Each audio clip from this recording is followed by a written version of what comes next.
Hello दोस्तों, आप R K Y edge distribution private limited में आप सभी का हार्दिक स्वागत है। आज मैं आपको एक सच्ची घटना बताने जा रहा हूँ। हमारे एक फ्रेंड हमारे गांव में रहते हैं। उन्होंने एक सज्जन से जमीन, उनकी प्रॉपर्टी लेने का सौदा तय किया। उन्होंने क्या किया, फ्राइडे का दिन था, अकाउंट में उनके पैसा ट्रांसफर कर दिया, जमीन का पूरा पैसा ट्रांसफर कर दिया। फिर फ्राइडे सैटरडे पड़ गया, सैटरडे बंद होने की वजह से मंडे को उनका तय हुआ कि हम जमीन आपको ट्रांसफर कर देंगे। और जब जमीन ट्रांसफर करने की नौबत आई तो जिसको उन्होंने जो जमीन विक्रेता था वो अपनी बात से मुकर गया।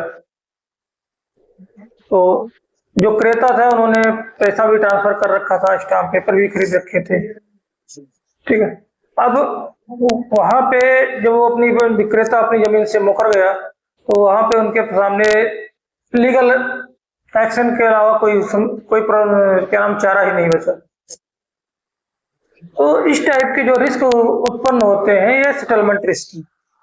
अगर वहां पे बीच में ऐसा कोई बंदा होता जो दोनों की रिस्क पैसा खुद लेकर जमीन ट्रांसफर करवा के बाद में उनका सेटलमेंट करवाता तो इस टाइप के रिस्क पैदा नहीं होती। इसको कहते हैं सेटलमेंट रिस्क। तो सेटलमेंट रिस्क क्या है? जहां पे दो पार्टियों के बीच में सौदा होता है और जो एक दूसरे की बात से ना मुकरने पाए, इस बाउंडेशन से किसी संस्था द्वारा बंधे होते हैं, तो वहां पे सेटलमेंट रिस्क नहीं होता है।